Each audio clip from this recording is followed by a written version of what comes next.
मेरे YouTube channel students पर आपका स्वागत है। नमस्कार, मैं हूं नरेश कुमार और सबसे पहले उन दर्शकों का धन्यवाद जिन्होंने पेज को सब्सक्राइब किया है, पेज के वीडियोस को शेयर कर रहे हैं, लाइक कर रहे हैं और कमेंट बॉक्स में हमें अपनी राय भी लगातार दे रहे हैं।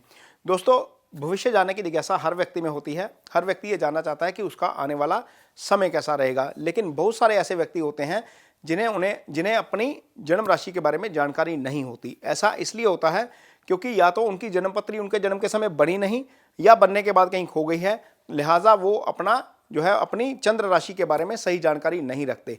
चंद्र राशि वह राशि होती है, जब आप पैदा होते हैं तो चंद्रमा की स्थिति के मुताबिक वो राशि आपकी तय होती है। चंद्रमा उस दिन आपके पैदा होने के समय जिस राशि में है वो आपकी चंद्र राशि बन जाती है और ज्योतिष सारा इसी आधार पर चलता है। दूसरा रास्ता ये होता है, आपके नाम के मुताबिक, प्रचलित नाम के मुताबिक आपकी राशि निकल जाती है। तो यदि आपका नाम के से शुरू होता है तो आपकी राशि मकर बनती है।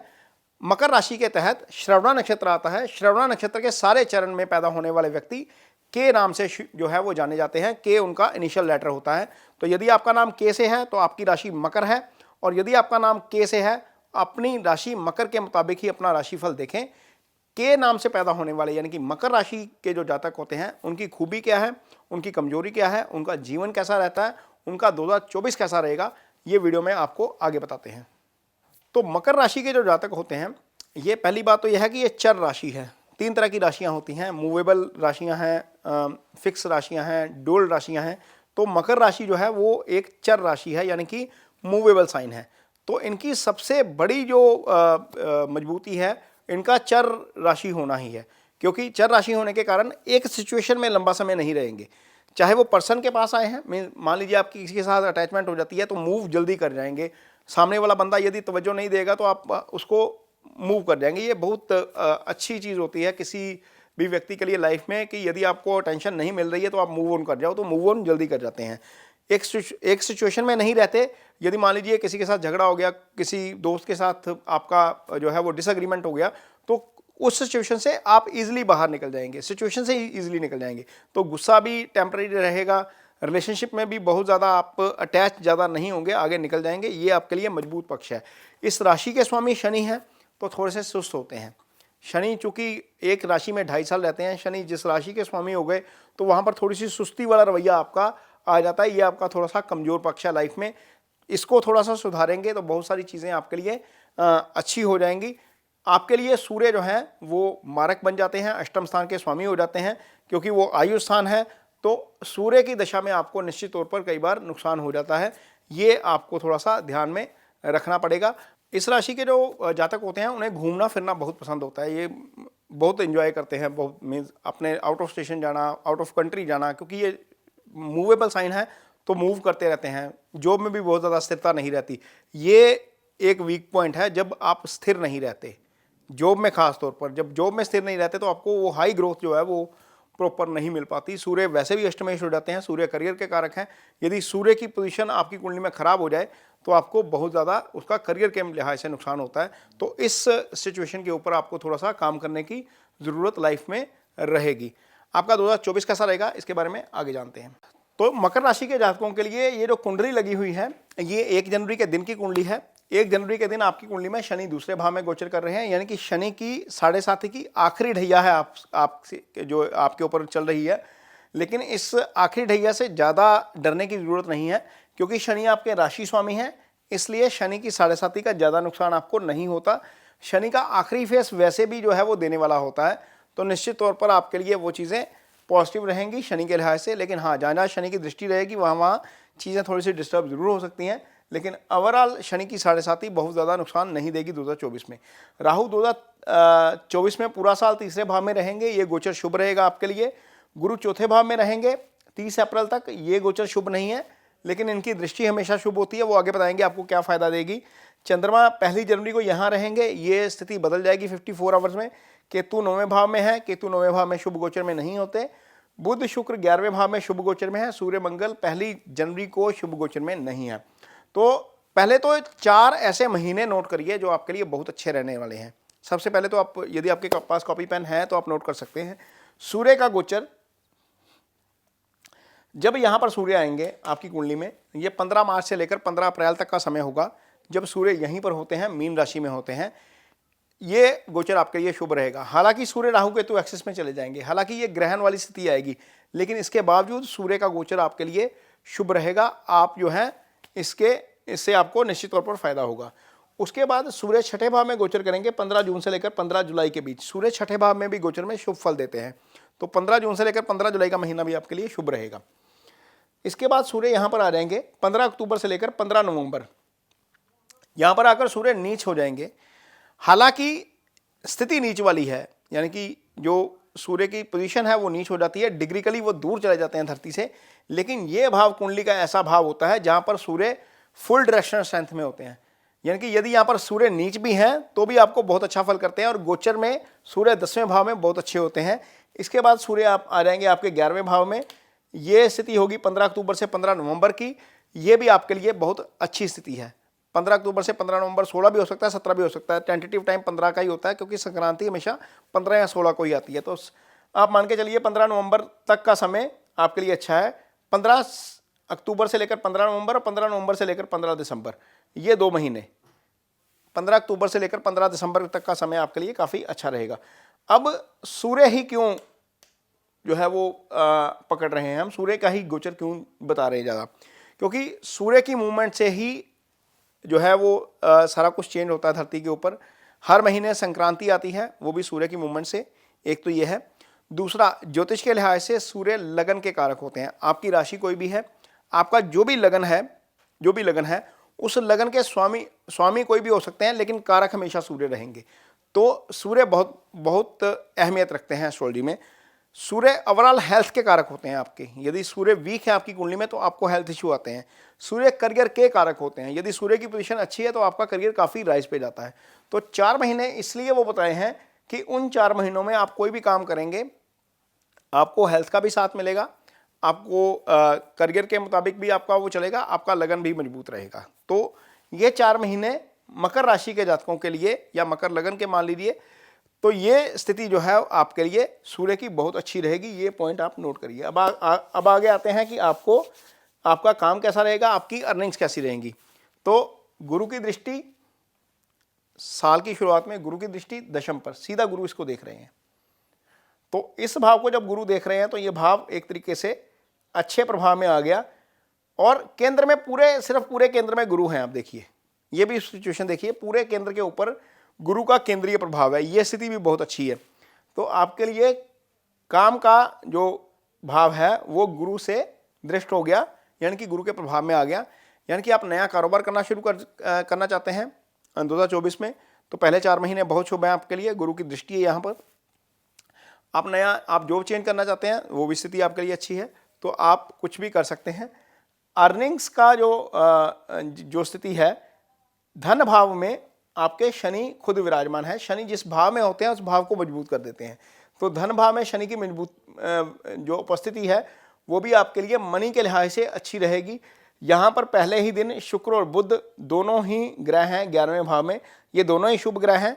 तो निश्चित तौर पर आपका मनी फ्लो जो है वो काफ़ी अच्छा रहेगा 2024 में। ये अच्छा रहेगा, और आगे कैसे बढ़ेगा, जैसे ही गुरु यहाँ पर आएंगे। गुरु आ जाएंगे 30 अप्रैल को यहाँ पर, और अगले 8 महीने 2024 के गुरु की पूरी दृष्टि यहाँ पर रहेगी आय स्थान के ऊपर। आय स्थान एक्टिव रहेगा गुरु के दृष्टि के साथ, और आय स्थान एक्टिव रहेगा गुरु की चंद्रमा के ऊपर दृष्टि के साथ। तो निश्चित तौर पर जब ये स्थिति आएगी तो आपको बहुत ज़्यादा फाइनेंशियल गेन मिलेंगे अगले 8 महीने में। 1 मई से लेकर 30 अप्रैल है वैसे ट्रांजिशन डेट, 1 मई से लेकर आगे 31 दिसंबर तक गुरु की दृष्टि इसी भाव के ऊपर रहेगी। तो शनि जो है वो बहुत ज़्यादा हम शुभ नहीं बोलेंगे, क्योंकि 7.5 है। राहु आपके लिए शुभ रहेंगे पूरा साल, गुरु आपके लिए शुभ रहेंगे पूरा साल आगे जाकर 8 महीने। तो ये स्थिति रहेगी कारोबार और अर्निंग की। इसके बाद बात करेंगे आपके रिलेशनशिप की। तो सप्तम भाव से हम शादी देखते हैं। कोई भी रिलेशनशिप जो है वो सप्तम भाव से देखा जाता है। शादी वाला रिलेशनशिप आपका सप्तम भाव से ही आएगा, यानी कि मैरिटल लाइफ सप्तम भाव से आती है, आपका पार्टनर सप्तम भाव से आता है। तो यहाँ पर केंद्रीय प्रभाव जो है वो लगभग 1 जनवरी को गुरु के प्रभाव में रहेगा। जैसे ही गुरु यहाँ पर आएंगे पंचम भाव में बैठ जाएंगे, और पंचम भाव आपका संतान का भाव है। तो निश्चित तौर पर जिन लोगों को जो कपल्स हैं जिनको संतान की दरकार है, जो चाह रहे हैं कि उनके घर में कोई मेहमान आए नया, कोई नया फैमिली जुड़े, तो वहाँ पर स्थिति 30 अप्रैल के बाद काफ़ी अच्छी है फैमिली प्लानिंग के लिए। जहाँ तक रिलेशनशिप की बात है तो कुटुंब हाउस में शनि है, इस भाव के ऊपर कोई पाप ग्रह देख नहीं रहा। अब देंगे ना सूर्य देख रहे हैं ना मंगल देख रहे हैं। हालांकि ऐसी स्थिति आएगी बीच में जब सूर्य यहाँ पर आ जाएंगे 15 जनवरी के बाद, मंगल भी यहाँ पर आ जाएंगे आगे, तो वो 2 महीने ऐसे हो सकते हैं, 1.5-2 महीना, जब सूर्य इस भाव को, मंगल इस भाव को दृष्टि देंगे। अदरवाइज राहु की इकलौते की दृष्टि रहेगी सप्तम भाव के ऊपर लगातार, केतु नहीं देख पाएंगे, शनि नहीं देख पाएंगे। तो मैरिटल लाइफ में उस समय ज़्यादा दिक्कत आ सकती है जब सूर्य और मंगल यहाँ पर एक साथ आ जाएंगे, क्योंकि 3 पाप ग्रह जो हैं फिर आपके सप्तम को प्रभावित करेंगे, राहु यहाँ से, सूर्य मंगल यहाँ से। लेकिन सूर्य 15 फरवरी को आगे निकल जाएंगे और उसके बाद चीज़ें फिर सामान्य हो जाएंगी। ये उनके लिए है जिनकी मैरिज हो चुकी है, जिनकी मैरिज नहीं हुई है उनके लिए कोई बहुत ज़्यादा दिक्कत नहीं आने वाली है। हाँ, उनकी मैरिज हो सकती है क्योंकि गुरु पंचम भाव में आ जाएंगे 30 अप्रैल के बाद, उनको कोई ना कोई उनकी लाइफ में आ सकता है। पंचम का गोचर गुरु का आपके लिए कोई ना कोई रिश्ता लेकर आता है, भले ही वो आपका अपनी चॉइस का हो, भले ही आपके माँ बाप आपके लिए देखें। तो पंचम भाव के एक्टिव होने का मतलब है संतान भी आती है, शादीशुदा लोगों के लिए, सिंगल्स के लिए रिश्ता भी आता है। तो ये स्थिति आपके लिए मकर राशि के जातकों के लिए रिलेशनशिप के लिहाज से है। मैरिड लोगों के लिए बहुत ज़्यादा दिक्कत नहीं आ रही है। सिंगल लोगों को 30 अप्रैल के बाद कोई ना कोई उनकी लाइफ में आ सकता है, भले ही आप मेल हैं भले ही आप फीमेल हैं। तो ये स्थिति रहेगी रिलेशनशिप की। आगे हम देखेंगे आपकी हेल्थ कैसी रहेगी। तो हेल्थ वाला भाव जो है इसके ऊपर कोई भी पाप ग्रह नहीं देखता, केतु भी नहीं देखेंगे, शनि भी नहीं देखेंगे, राहु भी नहीं देखेंगे। ये जो 3 ग्रह हैं बड़े पाप ग्रह, केतु, राहु और शनि, इनकी दृष्टि छठे भाव के ऊपर पूरा साल नहीं जाएगी। और छठा भाव ही रोग ऋण शत्रु का भाव है, यहाँ पर प्रोटेक्शन मिल जाएगी। गोचर में आकर सूर्य, अभी सूर्य मंगल देख रहे हैं, ये स्थिति बदल जाएगी, 15 दिन बाद ही बदल जाएगी। तो बहुत ज़्यादा दिक्कत वाली बात नहीं है।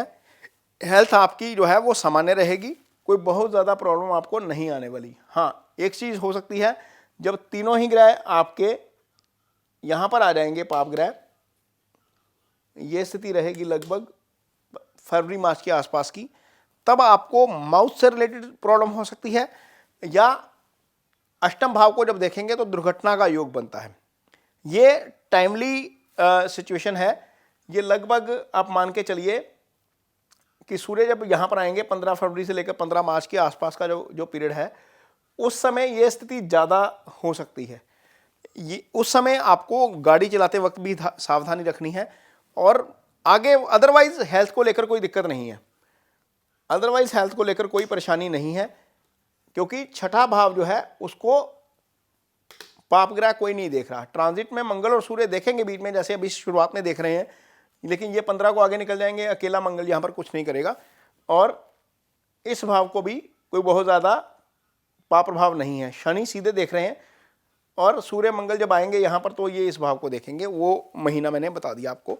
अदरवाइज हेल्थ को लेकर मकर राशि के जातकों के लिए कोई लंबा चौड़ा इशू नहीं आने वाला है 2024 में, क्योंकि प्रोटेक्शन जो है वो जो 3 मेन ग्रह शनि, राहु और केतु, वो छठे आठवें को ज़्यादा प्रभावित नहीं कर रहे हैं। तो सीजनली कोई ना कोई प्रॉब्लम हो जाए, मंगल सूर्य का गोचर आपके लिए अशुभ हो जाए, या सीधी दृष्टि मंगल सूर्य की मिल जाए जैसे अभी मिल रही है, तो वो बात अलग है। अदरवाइज मिलेगी नहीं, क्योंकि मंगल सूर्य जब यहाँ पर भी आएंगे गोचर में तो वो शुभ ही होंगे, बहुत ज़्यादा अशुभता नहीं होती उसकी। तो ये स्थिति आपके लिए अच्छी रहेगी हेल्थ के लिहाज से। यदि हम देखें तो भी 2024 अच्छा है आपका। और आगे हम देखें आपके लिए कि आपका स्टडीज़ कैसी रहेंगी। तो स्टडीज़, गुरु जब यहाँ पर आ जाएंगे, बुध और शुक्र की दृष्टि पंचम के ऊपर पहले पड़ रही है। बुध जो है पहली तारीख को आपके पंचम को देख रहे हैं। बुध एकेडमिक एजुकेशन के कारक हैं। पंचम भाव आपका हायर स्टडीज़ का भाव है। तो जो बच्चे स्टूडेंट्स कॉलेज में पढ़ते हैं, जो स्टूडेंट्स बाहर विदेश में जाना चाहते हैं, जो स्टूडेंट्स आपका IIM में, IIT में सिविल सर्विसेज की तैयारी करना चाहते हैं, उनके लिए समय काफ़ी अच्छा रहेगा 2024 में। तो निश्चित तौर पर आप खूब मेहनत करिए, क्योंकि जब गुरु पंचम में आ जाएंगे तो चंद्रमा को दृष्टि देंगे, मन आपका वैसे ही पॉजिटिव रहेगा। आपको नए साल की बहुत बहुत शुभकामनाएं। ये वीडियो आपको कैसा लगा इस पर कमेंट बॉक्स में अपनी राय ज़रूर दीजिए। यदि ये वीडियो अच्छा लगे तो इसे शेयर ज़रूर करिए, पेज को सब्सक्राइब ज़रूर करिए। इसके साथ ही मुझे दीजिए इजाज़त। नमस्कार।